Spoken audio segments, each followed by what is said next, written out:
Guys, নতুন একটা recipe নিয়ে চলে আসলাম। দেখো, ঝিঙের খোসা বলে সবাই খাওয়া যায়, তা আমি তো কোনোদিনও খাইনি। আজকে একটু ট্রাই করে দেখলাম কেমন লাগে। চলো তোমাদের সঙ্গে শেয়ার করি নতুন রেসিপিটা। ঝিঙের খোসাটাকে হালকা জল দিয়ে সিদ্ধ করে নিয়েছি। এবার ঝিঙের খোসাটা দিয়ে দিলাম, আর এদিকে লঙ্কা নুন দিয়ে জল দিয়ে একটু সামান্য দিয়ে পেস্ট করে নেবো ওটাকে। দেখো, খুব সুন্দরভাবে পেস্ট করে নিতে হবে। পেস্ট করে নিয়ে চলে এসেছি, আর এখানে কড়াইতে গরম করতে দিয়ে দিয়েছি। এবার তেলও দিয়ে দিলাম।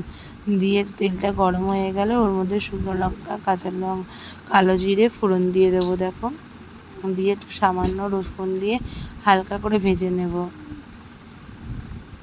দেখো, ভেজে নিলাম।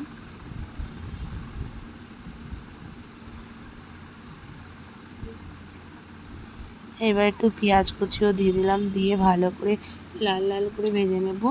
ভেজে নিয়ে তারপরে সুন্দর করে লাল লাল করে ভাজতে হবে। লাল লাল করে ভাজতে হবে। ভাজা প্রায় পেঁয়াজটা হয়ে গেছে।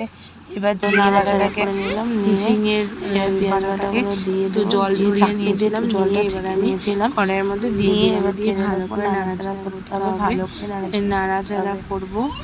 দেখো, তেলের মধ্যে নাড়াচাড়া করে দিলাম, দিয়ে ঢেকে ঢেকে ভালো করে করতে হবে। একটু নুন দিলাম সামান্য, জাস্ট একটু, কেন ওর মধ্যে নুন দেওয়া ছিল। একটু সামান্য হলুদও দিয়ে দিলাম, দিয়ে ভালো করে নাড়িয়ে নিতে হবে।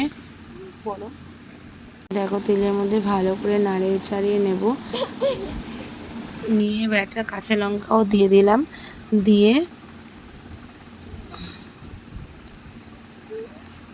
দিলাম কাঁচা লঙ্কাটা দিয়ে দিলাম, দিয়ে ভালো করে নাড়িয়ে চাড়িয়ে নিলাম।